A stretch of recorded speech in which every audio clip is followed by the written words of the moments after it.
jalan terbaik yang diberikan Allah Subhanahu wa Ta'ala kepada kita semua. Banyak sekali hikmahnya. Sekali lagi kita bayangkan, coba kita masih di tempat yang lama, hancur lebur, betul? Kita tahu belum selesai, semua sudah kesana kemari. Kalau kita di sana kemarin, ya kita ditinggalkan sendiri. Yang lain sudah kemari. Karena kita tidak mudah menyatakan begitu-begitu.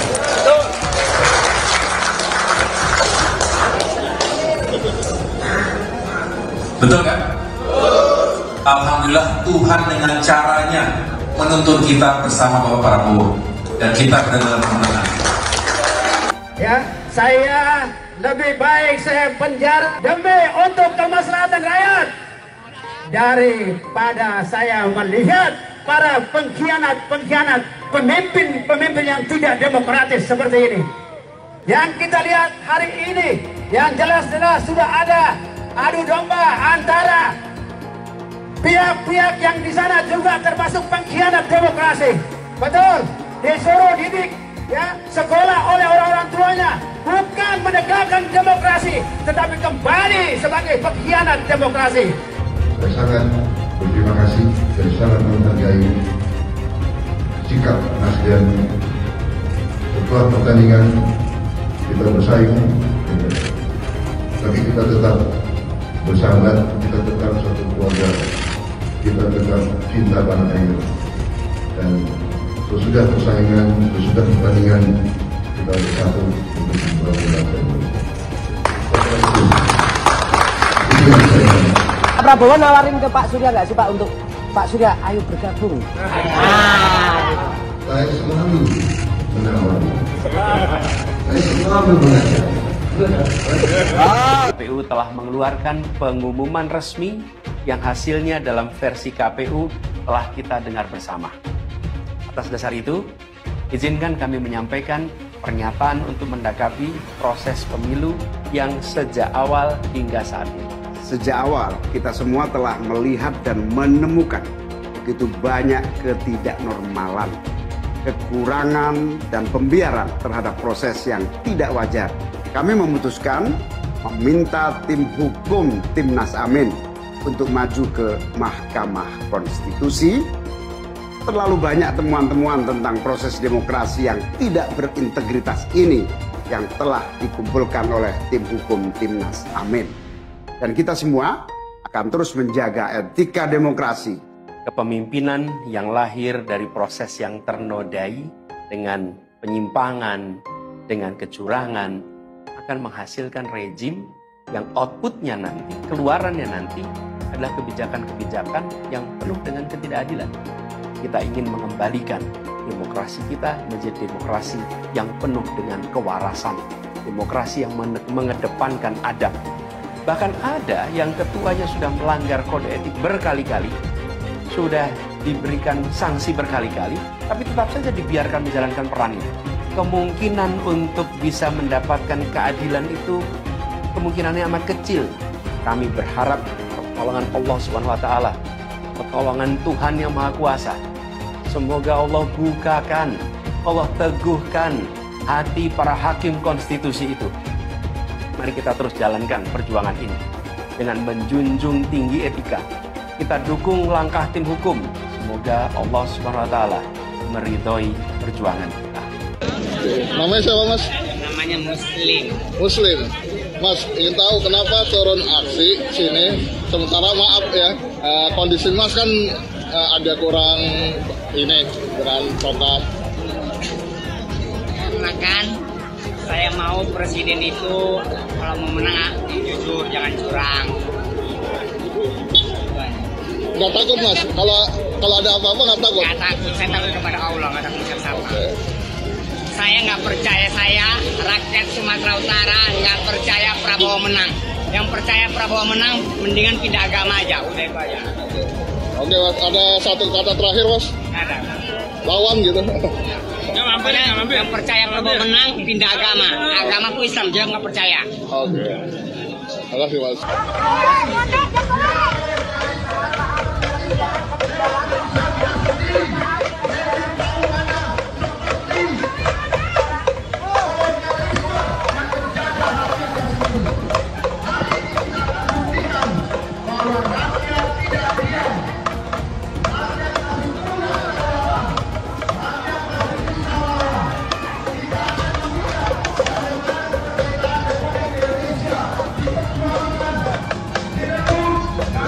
Satu hal ya, saya ngomong terus terangnya di sini ya. Itu kalau nanti PKB katanya akan tetap berani mendukung hak angket, ya, itu Muhaimin Iskandar pasti akan menjadi tersangka, ya. Dan siapa yang akan menjadi pengganti Muhaimin, ya? Yang tadi isunya Menteri Agama, tapi sekarang isunya katanya Gus Ipul, gitu kan?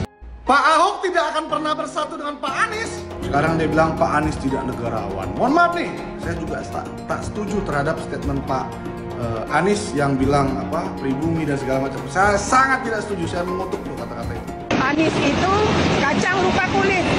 Jadi gubernur kan yang mendukung Prabowo. Tapi nyatanya menjelek-jelekkan Prabowo supaya Prabowo tidak dipilih oleh masyarakat Indonesia. Sifatnya memang jahat.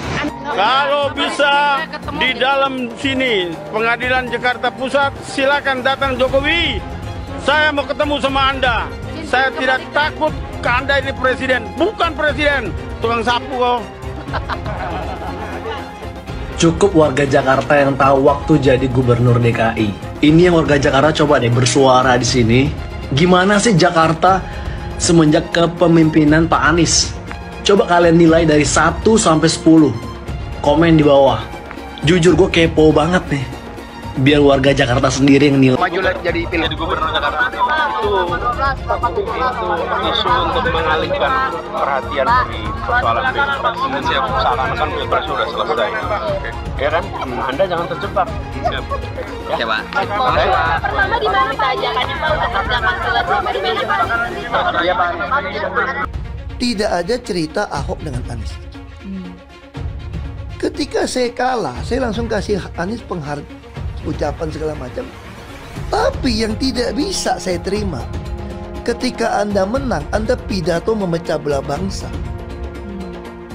Bahwa Jakarta udah kembali ke pangkuan pribumi yang dijajah selama ini. Itu teksnya di mana-mana. Itu sangat memecah belah bangsa.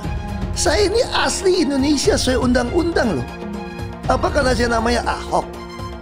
Itu yang tidak betul seorang Anies lakukan. Bagi saya Anies sangat tidak negarawan. Anda udah menang, yes okay gitu loh. Saya juga tidak bawa ke MA, nggak bawa ke MK. Waktu Anda ulang tahun DKI saya juga datang. Tapi kenapa Anda mesti pidato seperti itu? Mana yang lebih bertakwa, Pak Anies, Pak Ganjar, atau Pak Prabowo pada Tuhan? Ini kan tidak bisa kita mengukur. Kayak kita berdua aja sekarang ini kan kita nggak tahu nih mana yang lebih dekat dengan Tuhan gitu kan. Apalagi nanti kalau kita bicara mana yang masuk surga, kan kita nggak tahu. Nah, yang bisa diukur itu sebetulnya adalah kesalehan sosial. Maksudnya apa dampak yang sudah dia berikan untuk masyarakat gitu kan. Makanya sering ada pertanyaan, misalnya kalau dari teman-teman pendukung Anies gitu kan, apa sih prestasinya Pak Prabowo? Ya saya sampaikan, ya Pak Anies itu prestasinya Pak Prabowo gitu loh. Jadi Pak Prabowo itu orang yang pemaaf, dia mudah memaafkan orang. Pak Prabowo itu orang yang juga berani meminta maaf. Jadi setiap akan diperiksa itu ada hambatan politis, karena selalu dituding ingin menjegal Anies karena formula itu kan itu psikososial, sehingga KPK itu setiap nyebut mau menyelidiki gitu, orang mau demo, KPK-nya mau dibakar, kalau ini ya untuk menjegal gitu, sehingga ya gamang. Apakah kasus korupsinya ada indikasinya kuat? Laporan BPK itu menyimpulkan Formula E tidak boleh dibiayai oleh APBN maupun APBD. Firm itu ya? Firm, karena menurut undang-undang yang boleh dibiayai oleh APBN, APBD itu undang-undang olahraga tertentu yang disukai rakyat secara masif. Nah, lalu disebut yang masif itu apa? Sepak bola, voli, bulu tangkis, sirkuit itu tidak ada. Nah, lalu BPK minta ini supaya didalami, ada indikasi tidak benar. Nah, setiap ini mau didalami, ribut, katanya mau menjegal Anies gitu. Sehingga sekarang ya kalau pertimbangan politisnya begitu, saya bilang silakan aja KPK. Tapi kalau Anda tanya ke saya, bukan bahkan saya ya, KPK itu kan banyak. Kalau Anda tanya ke saya, Anda pedulikan itu tegakkan. Ngomongin koalisi perubahan, koalisinya Abah Anies emang nggak pernah ada habisnya. Koalisi perubahan ini solid banget, tapi bukan solid dukung Abah Anies ya, tapi solid untuk merubah. Bulan Februari aja belum selesai, tapi Nasdem sama PKB bau-baunya mau ninggalin Abah Anies nih. Kemarin Pak Surya Paloh ketemu Pak Jokowi di istana, terus PKB santer banget kabarnya bakal gabung koalisi pemerintah. Ini mah karma is real guys. Pas debat kemarin, Abah Anies nuduh Pak Prabowo nggak kuat jadi oposisi. Ini partai koalisinya belum apa-apa udah mau nyebrang aja ke kubu yang menang. Untuk Abah Profesor Anies Rashid Baswedan, sebelum nasehatin Pak Prabowo, tolong nasehatin partai koalisi Abah Anies dulu ya. Udah, gitu aja lah. Aduh, mohon maaf. Hello, kubu 02. Saya sebutin aja deh, si Gibran dan Pak Wowo. Makan gratisnya makan yang apa dulu dong? Minum susu basi. Makan gratis makanan apa dulu? Aduh deh, aduh ya Allah. Zaman gini kok makan gratis. Hai, jangan mau dibodoh-bodohin dengan bocah kencur. Bocah kencur yang nggak ngerti apa-apa. Sekolah aja, mohon maaf tanda kutip, mau memimpin negeri terbesar ini. Hai rakyat, sadar kalian. Jangan cuma dimakan gratis. Hello, sadar kalian, cerdas. No. Nggak setuju? Tidak setuju. Makan gratis nggak setuju. Makan gratis kami masih sanggup. Namanya kami makan, kami hidup. Kalau kalian setuju dengan makan gratis, karena hidup kalian berarti tergantung oleh kubu 02. Berarti kalian bodoh. Mantap. Bodoh. Oke Bu. Oke, jangan. Ibunya semangat banget nih guys. Bu, Allah bilang apa? Qatiluhum, lawan mereka. Betul, kita harus revolusi. Allah yang bilang, yu'adzibumullah, Allah yang akan mengazab mereka. Tapi kita harus turun yang banyak. Turun 2 juta orang. Semua nanti tanggal berapa kita rame-rame turun. Ini perintah Allah. Karena mereka sudah zalim, mereka sudah jahat, maka Allah perintah qatiluhum, yu'adzibumullah biaidikum. Allah akan hancurkan mereka, tapi lewat tangan kita. Tangan kita ngapain? Turun ke bawah, kita ikut sama-sama. Ya Rab, aku hadir seluruhnya. Umat Islam, umat-umat yang beriman harus hadir nanti tatkala ada, kita akan mengadakan turun ke jalan. Jangan cuma 100.000, 2 juta orang harus turun. Seluruh Indonesia serukan untuk mereka datang. Bahwa ini perintah Allah dan kita laksanakan. Sami'na wa ata'na. Seharusnya pemilu diulang sampai Anies menang. Rakyat sudah cerdas, sudah pintar, ya, tidak mau dibodohi lagi oleh order-order atau pecundang-pecundang, pengkhianat-pengkhianat bangsa yang merongrong rakyat Indonesia, yang menghancurkan kedaulatan Indonesia. Kami merasa dicurangi. Saya tetap melawan. Saya akan turunkan pasukan-pasukan, bahkan rakyat Indonesia saya serukan semuanya harus turun di jalan. Kampung KPU, kampung KPU, kampung KPU. Takbir! Takbir! Bismillahirrahmanirrahim. Bismillahirrahmanirrahim. Bismillahirrahmanirrahim. Sekarang pemilu Pilpres sudah selesai. Sudah tiba waktunya Anda untuk segera mengundurkan diri.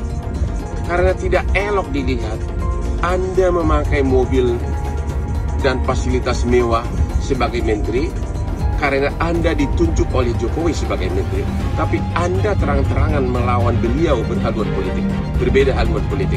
Mundurlah sebagai menteri baik-baik agar Anda terhormat. Yang tersangka setelah Pilpres ini namanya Anies Baswedan dan Muhaimin.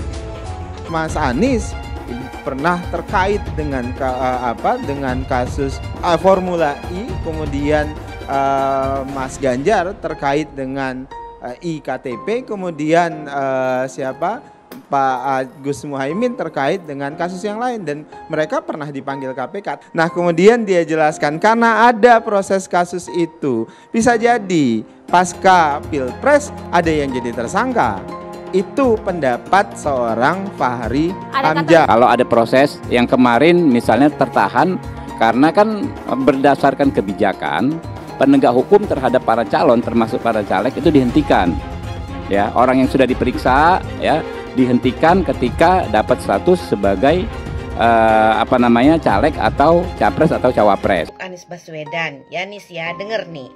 Sebaiknya kau itu jangan terlalu banyak ngomong, jangan terlalu banyak menyindir-nyindir orang, jangan terlalu selalu melihat kesalahan-kesalahan orang, seolah kau yang udah paling benar. Kau semakin kau banyak ngomong, omongan kau itu blunder. Kau sendiri nggak ngerti apa yang kau omongin. Sekarang A, besok berubah B. Sebaiknya kau tunjukkan kinerja kau aja, prestasi kau aja apa. Walaupun kau udah jadi gubernur gagal di DKI 5 tahun, nah jangan kau bikin juga gagal Indonesia ini. Ya, manusia yang terlalu banyak ngomong seperti kau itu adalah ciri-ciri manusia munafik. Manusia munafik sangat dibenci oleh Allah Subhanahu wa taala. Apabila berjanji dia ingkar dan berkata dia dusta.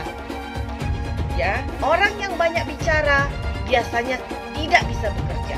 Paham itu ya Anies Baswedan? Tapi dalam kenyataannya Pak, ketika Bapak memimpin di Kementerian Pertahanan, banyak orang dalam pengadaan alutsista, PT Teknologi Militer Indonesia, Indonesia Defense Security, lalu orang dalam pengelolaan food estate. Lalu ada kejadian-kejadian di mana kita semua menyaksikan ketika ada pelanggaran etika dan Bapak tetap jalan terus dengan cawapres yang melanggar etika. Artinya ada kompromi atas standar etika. Standar etika ini fakta. Ini fakta. Dan kemudian dalam pidato Bapak mengolok-olok tentang pentingnya etika. Saya tidak tega untuk mengulanginya. Pertanyaannya, apa penjelasan Pak Prabowo soal itu semua? Saya menilai, maaf ya, karena Anda desak saya terus saja saya menilai Anda tidak pantas bicara soal etik. Itu saja. Saya merasa bahwa Anda itu posturing ya, Anda tuh menyesatkan. Itu aja ya. Saya boleh berpendapat kan? Saya menilai Anda tidak berhak bicara soal etik karena Anda memberi contoh yang tidak baik soal etik. Terima kasih. Fenomena ordal ini menyebalkan. Di seluruh Indonesia kita menghadapi fenomena ordal. Ada ordal di mana-mana yang membuat meritokratik nggak berjalan, yang membuat etika luntur. Dan ketika fenomena ordal itu bukan hanya di masyarakat, tapi di proses yang paling puncak terjadi ordal, maka rakyat kebanyakan, dan ini saya rasakan beberapa waktu yang lalu, beberapa orang guru berjumpa dengan saya dan mereka mengatakan, Pak, di tempat kami pengangkatan guru-guru itu mendasarkan ordal. Kalau tidak ada ordal, nggak bisa jadi guru, nggak bisa diangkat. Lalu apa jawabannya?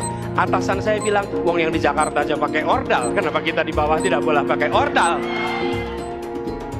Kalau berbicara ordal, lupa waktu jadi gubernur. TGUPP, lupa dia. Ordalnya dia itu, tim sukses dia itu semua di sana. Jadi Anies itu banyak yang dia omongin, padahal dia melakukan hal yang dia pertanyakan. Mas Anies, Mas Anies. Mas Anies, masa sih angin kok sampai nggak punya KTP lo ya? Angin keluar, angin masuk, angin keluar, masuk angin dodo ya. Angin puting beliung, wes, angin-anginan, itu kok semua bisanya nggak punya KTP itu loh ya. Angin dari Jakarta ke Lampung ke Sumatera ke Jawa itu ya, kok bisanya liar begitu. Sama seperti air hujan ya, air hujan itu yang banjir itu bukan banjir ya, itu air parkir ya, air yang parkir Mas Anies, Mas Anies. Mau punya pemimpin yang seperti itu ya, mau punya pemimpin yang seperti itu, dikiranya rakyat ini bodoh semua kali ya. Air hujan jatuh ke bumi, nggak boleh masuk gorong-gorong. Yang banjir itu bukan banjir, itu parkir. Mas Anies, Mas Anies. Mas Anies pernah jadi gubernur 5 tahun di DKI. DKI menerima indeks polusi tertinggi di dunia. Bagaimana dengan anggaran 80T, Pak Anies sebagai gubernur tidak dapat berbuat sesuatu yang berarti untuk mengurangi polusi. Terima kasih. Polusi udara tak punya KTP, angin tak ada KTP-nya. Angin itu bergerak dari sana sini.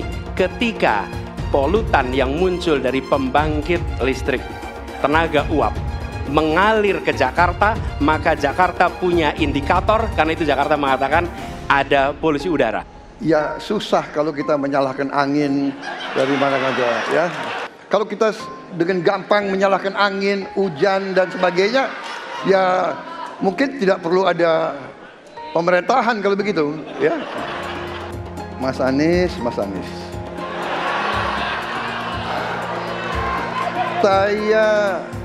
Saya berpendapat Mas Anies ini agak berlebihan.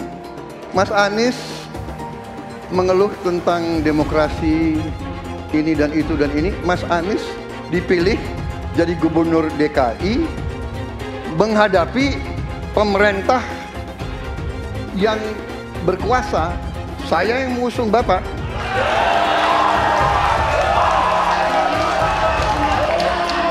Kalau demokrasi kita tidak berjalan, tidak mungkin Anda jadi gubernur.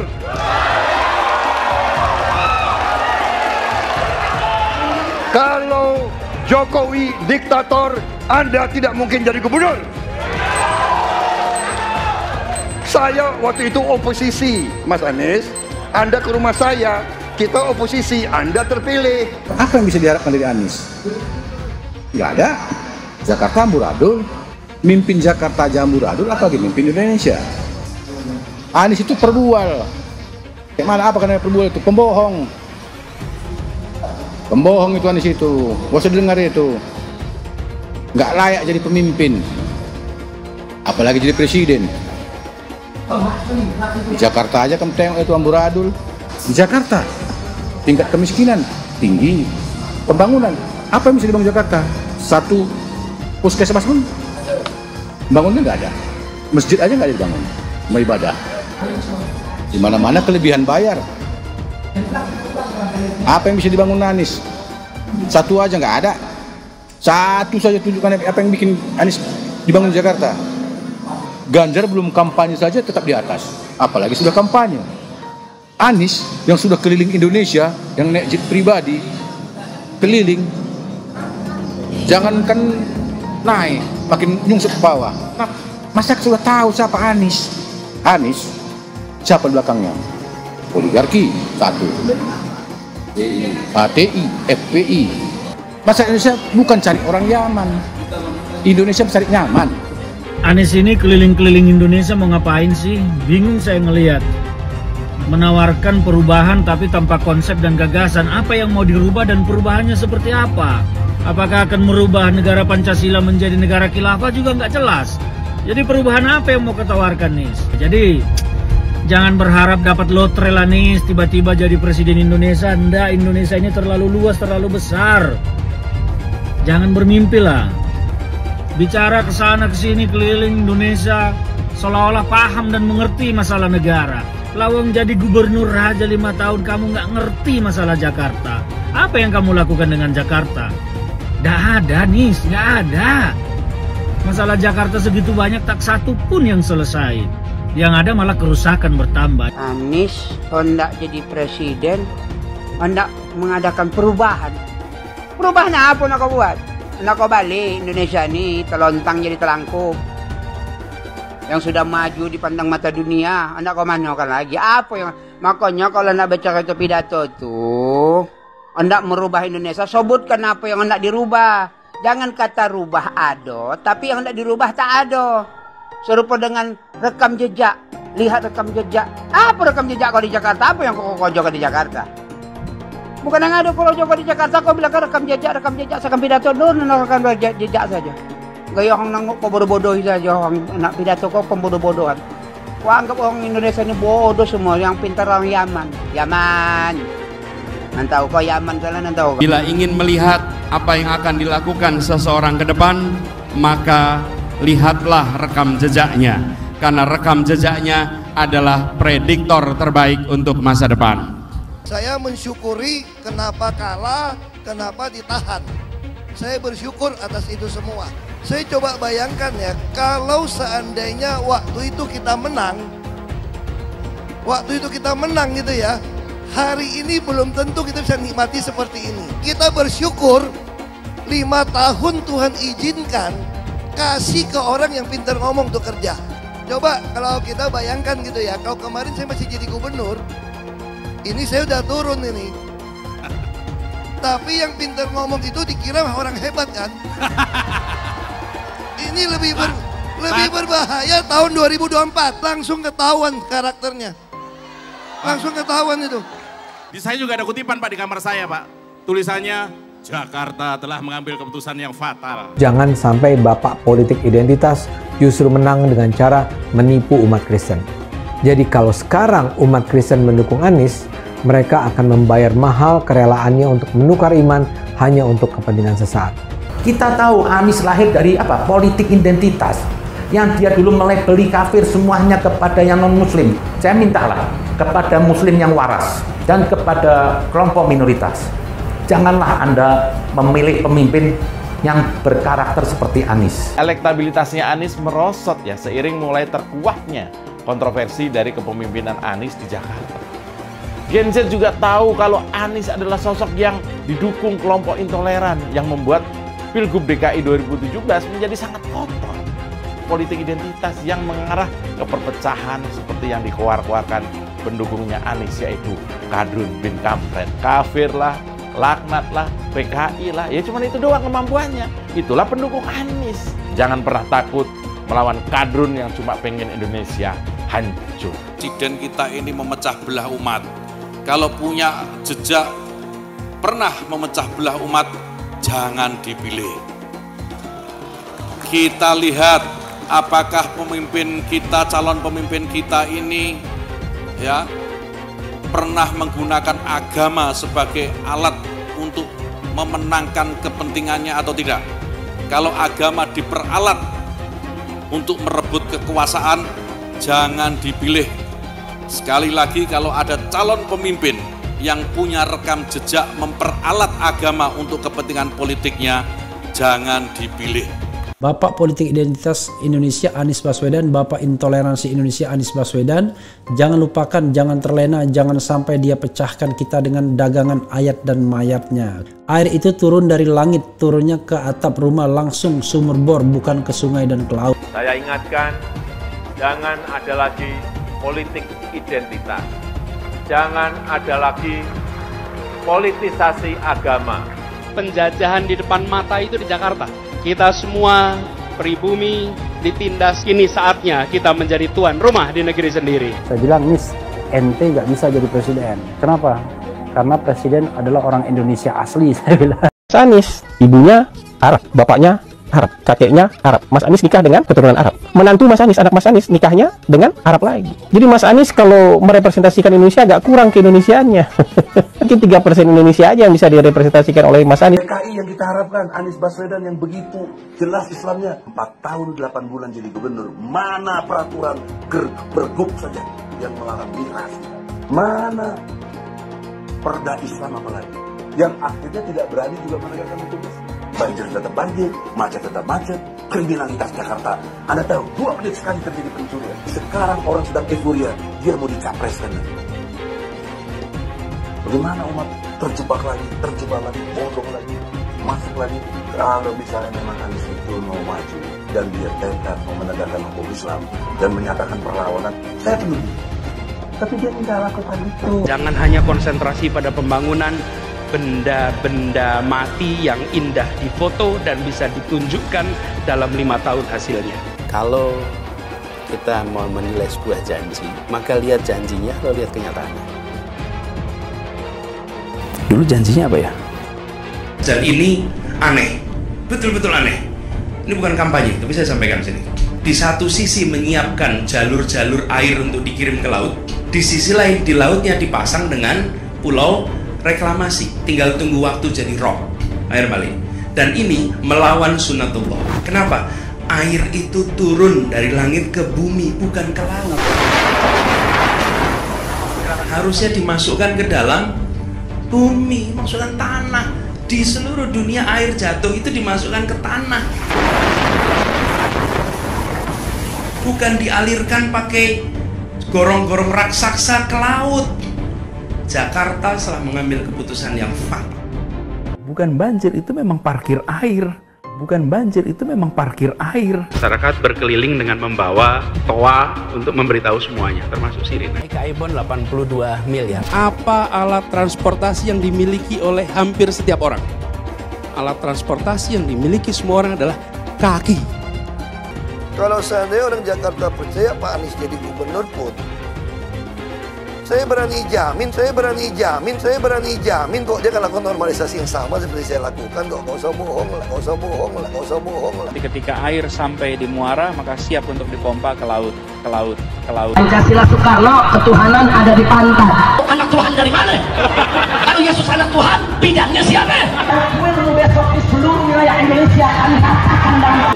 Iblis hanya menggoda orang yang beriman. Makanya jarang-jarang orang kafir kerasukan setan. Yang kerasukan setan itu orang baik-baik. Jarang, saya belum pernah nengok Cina kerasukan setan. Pernahkah Ahok itu kerasukan setan? Enggak, setannya juga. Karena sesama setan jarang saling menggoda. Karena di salib itu ada jin kafir. Haleluya. Kepalanya ke kiri apa ke kanan?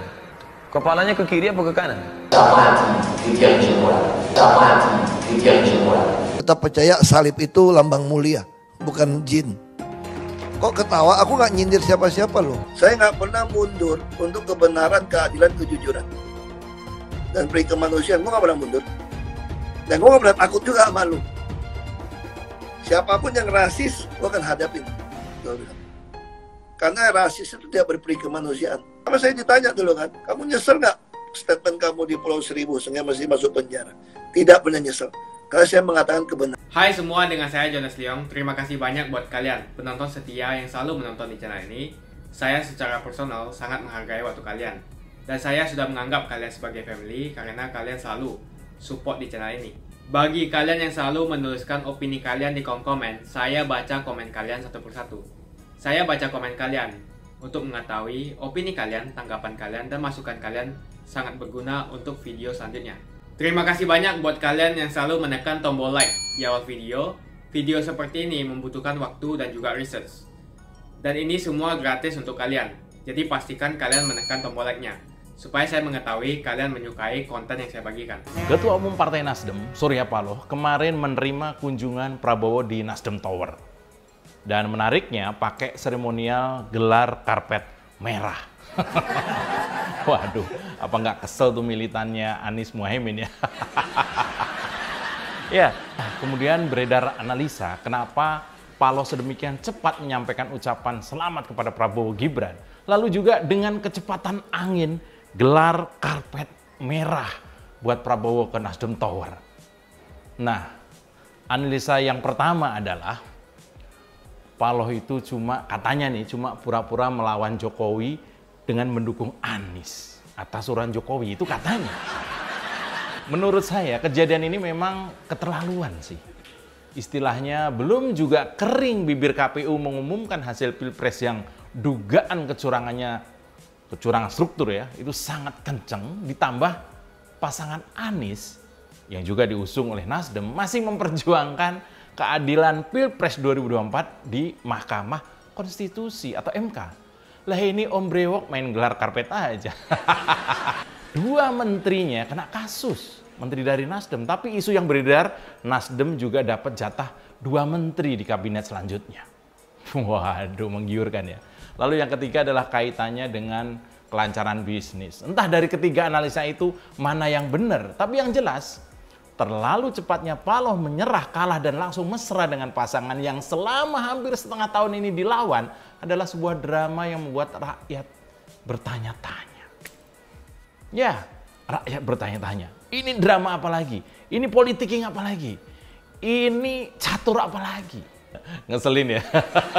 Dan jelas saja, pertemuan Prabowo dan Paloh itu jelas banyak banget yang menyayangkan. Kayak nggak ada empatinya gitu melihat pasangan Anies Baswedan dan juga Caimin baru saja cari keadilan di MK. Nah, mungkin itu alasannya kenapa Om Brewok langsung buru-buru gelar karpet merah buat Prabowo, yaitu untuk sama-sama ikut menikmati kue kemenangan 02. Ya kalau kayak gini ngapain dulu dukung Anies dan Muhaimin? Ya, analisa lain adalah ada dugaan Jokowi menyimpan kartu as untuk menundukkan Surya Paloh. Jadi wajar banget kalau kemudian Om Brewok seperti kehilangan taringnya dan menerima hasil keputusan KPU atas kemenangan Prabowo Gibran. Terutama menurut KPU ada 40 juta rakyat pemilih yang militan memilih pasangan Anies dan Muhaimin. 40 juta orang mendadak kaget. Partai utama yang mengusung Anies Muhaimin mendadak putar balik bahkan sebelum MK bersidang apalagi memutuskan. Emang boleh seburu-buru itu? Wah ya boleh, kan jumlah menteri itu terbatas. Kalau telat bisa-bisa cuma kebagian wakil wamen. Bayangin, udah wakilnya wamen lagi. Gajinya habis buat pesen GoFood atasannya dong. Tadinya saya kira Timnas Amin itu mengajukan gugatan ke MK itu tanpa adanya Partai Nasdem tadinya dengan situasi seperti ini. Hanya tinggal PKS dan PKB gitu sebagai partai pengusung. Tapi kabar dari Anies, Nasdem juga ikut andil menyertakan tim hukumnya untuk bertarung di MK. Loh kok gini? Ya di pemilu ini kita sudah tidak dapat menghitung pihak-pihak yang mendua. Dan saya meyakini banyak partai yang melakukan ini. Nasdem bisa saja berpolitik dua kaki, ya namanya juga partai politik masa kini ya. Idealisme itu seolah menjadi barang tabu untuk diikuti. Meski kemudian militan Amin langsung menurunkan bendera Nasdem. Atau malah pertemuan Prabowo dengan Surya Paloh kemarin itu makin memperjelas sinyal kepergian Nasdem dari koalisi perubahan. Seolah Nasdem sudah nggak mau lagi dicap pendukung utama Anies dan Muhaimin. Dan juga jangan lupa, beberapa bulan lagi sudah masuk musim pilkada. Kalau partai-partai mulai mengkhianati pemilihnya, bisa jadi pilkada nanti rakyat akan gantian menghukum partai-partai yang seenaknya mempermainkan suara kita. Sebagai rakyat jelata, sekarang tinggal kita tanya kepada para ketua umum partai dan juga tim sesnya. Apakah siap menjadi oposisi dengan mempertahankan harga diri atau memilih ikut menjilat kekuasaan? Sampai saat ini saya lihat baru PDIP yang dengan lantang menolak hasil pemilu dan menempuh jalan konstitusi untuk perbaikan kualitas demokrasi yang makin rendah ini.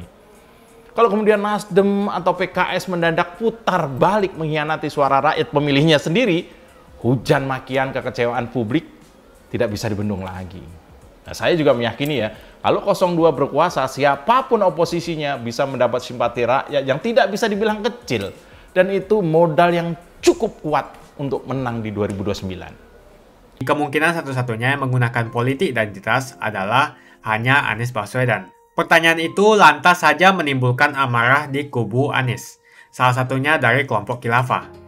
Orang kepercayaan Anies menyatakan politik identitas adalah framing yang selalu dibangun untuk menyudutkan, padahal selama kepemimpinan Anies Baswedan sebagai gubernur tidak sekalipun Anies membeda-bedakan warga berdasarkan agama dan ras. Buat saya, apakah benar menyebut politik identitas itu adalah sekedar framing untuk menyudutkan Anies?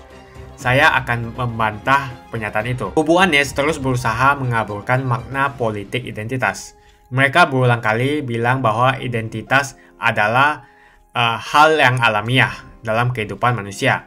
Jadi apa salahnya dengan menonjolkan identitas keislaman seorang calon presiden? Tapi saya yakin Anies tahu yang dimaksud dengan politik identitas adalah politik yang menggunakan agama sebagai alasan mengapa seorang kandidat harus dipilih atau mengapa seorang kandidat jangan dipilih. Politik identitas ini sangat berbahaya. Politik identitas membuat masyarakat menjadi tidak rasional dalam berpolitik. Yang menjadi faktor utama dalam politik identitas adalah agama. Seorang kandidat akan dipilih karena agamanya, terlepas dari apakah dia melakukan korupsi atau melakukan pelanggaran HAM. Ketika politik identitas digunakan, maka ini akan berpotensi konflik, karena usai pemilihan, konflik itu akan terus berlangsung dalam waktu yang lama. Masalahnya, ada alasan yang cukup kuat untuk menduga bahwa Anies sangat mungkin menggunakan politik identitas, yang memang dikatakan normal ketika menjabat sebagai gubernur DKI. Dalam proses menjadi gubernur, kubu Anies jelas-jelas menggunakan agama sebagai alasan untuk menjatuhkan Ahok. Anies jelas-jelas menggunakan agama sebagai alasan untuk menjatuhkan Ahok, sampai akhirnya Ahok dipenjara. Jadi ada track record sebelumnya bahwa Anies bisa menggunakan politik identitas untuk mencapai tujuannya. Anies sangat mungkin menggunakan politik identitas karena ini memang keunggulan komparatif dari Anies. Dia mungkin saja seorang doktor dari Amerika Serikat, tapi rekam jejak kepemimpinannya sangat tidak bagus. Dia gagal sebagai rektor Paramadina, gagal sebagai menteri, dan gagal sebagai gubernur. Jadi agama digunakan untuk membangun dukungan terhadap Anies. Itu saja opini saya. Pastikan Anda menekan like di video ini dan bagikan video ini ke teman dan family Anda supaya mereka mengetahui informasi ini. Jangan lupa tekan tombol subscribe dan bunyikan tombol loncengnya supaya kamu tidak ketinggalan info dari channel Jonas Leong. Dan saya akan jumpa kalian di video selanjutnya.